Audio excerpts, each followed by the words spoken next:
ओम परमेश्वराय नमः। याज्ञवल्क्य शिक्षा यजुर्वेदीय नीते सोमं विजानीयात् सोरिते सविता भवेत् उदात्तं ब्राह्मणं विद्या नीतं क्षेत्रियमेव च। उदात्त शोर के देवता प्रतिपादन के अनंतर अब अनुदात तथा स्वरित शोर के देवता कहे जाते हैं। अनुदात के देवता चंद्रमा को तथा स्वरित के देवता सविता सूर्य को जानना चाहिए और जाति विधान में उदात को ब्राह्मण तथा अनुदात को क्षत्रिय जाति का मानना चाहिए। वैश्यस्तु स्वरितं विद्याद् भारद्वाजमुदात्तकम् नीचं गौतम नित्याहुर्गार्ग्यं च स्वरितं विदुः। जाति निरूपण के क्रम में स्वरित स्वर को वैश्य वर्ण का जानना चाहिए। जिस प्रकार वैश्य जाति समन्वयवादी सबके साथ समान व्यवहार वाला होता है, उसी प्रकार स्वरित भी तद्गुण विशिष्ट है। अब उदात्त आदि स्वरों का गोत्र क्या है, इस जिज्ञासा के समाधान में आचार्य कहते हैं कि उदात्त का भारद्वाज गोत्र है, जो कि ऋषियों में प्रमुख माने गए हैं।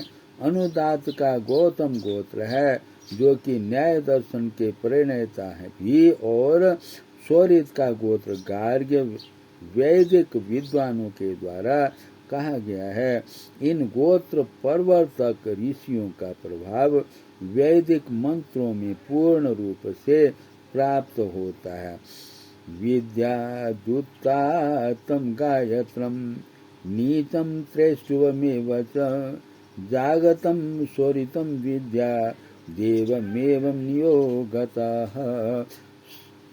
स्वरों के छंद विचार के प्रसंग में आचार्य जी का मत है कि उदात्त स्वर का गायत्र अथवा गायत्री छंद है, जो कि वेदों में अति प्रसिद्ध है तथा गीता में इसे भगवत स्वरूप माना गया है।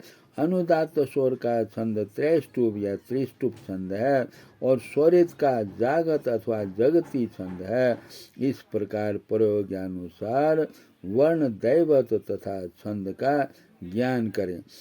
गांधर्व वेदे ये प्रोक्ताः सप्त षड्जादयः स्वराः त्वय एव वेदे विज्ञेयास त्रय उच्चादयः स्वराः। गांधर्व वेद गंधर्वों से संबंध रखता है। यह सामवेद का उपवेद है।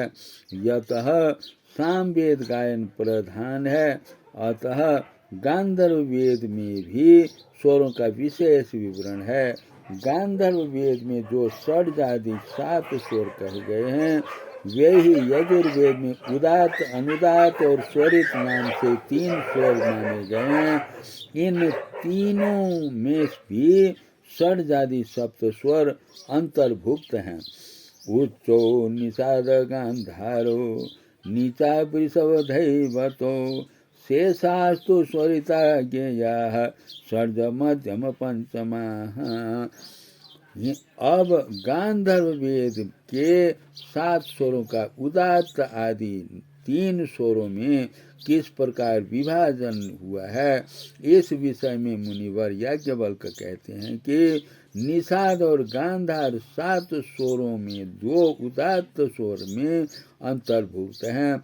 ऋषभ और दैवत अनुदात्त में अंतर्निहित हैं और अवशिष्ट षडज मध्यम एवं पंचम नामक 3 स्वर स्वरित में गृहीत हुए हैं।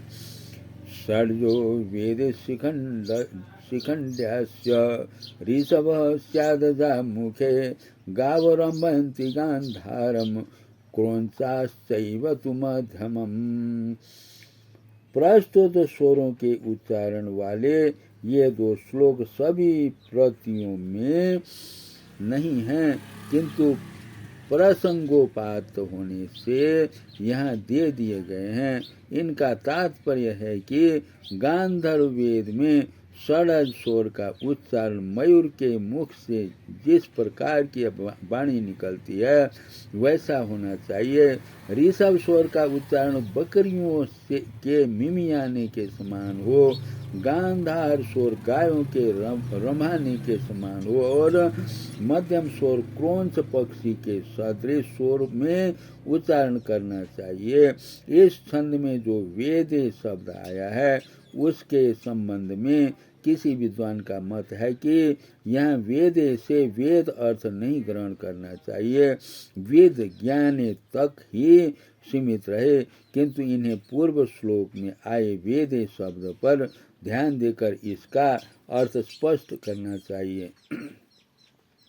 कोकिलः पंचमं ब्रूते निषादं तु भवेद् गजः आश्वस्य दैवतो गेयः सोरा सप्तेति गीयते।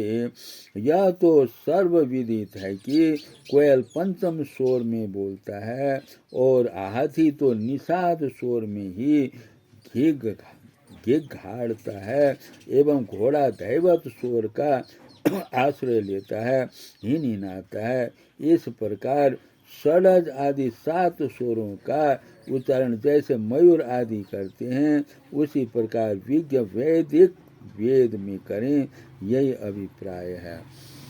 निमेषो मात्रा कालस्या द्वेद्वत् कालस्तथा परे अक्षरा तुल्य योगाश्च मति स्यात् सोम शर्मणः। हिंदी निवेश कहते हैं नेत्रों के पलक झपकने का काल। आचार्य का प्रथम मत है नेत्रों के पलक गिरने में जो काल लगता है वही मात्रा काल है।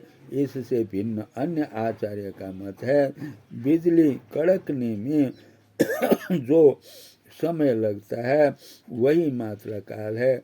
और सोम शर्मा नामक आचार्य का मत है कि अक्षर के तुल्य योग स्थान प्रयत्नादि से योग पर एक अक्षर के उच्चारण के पश्चात जो दूसरे अक्षर के उच्चारण में मध्य का समय लगता है वही मात्रा काल मानना चाहिए। ओम परमेश्वराय नमः। सर्वे भवन्तु सुखिनः।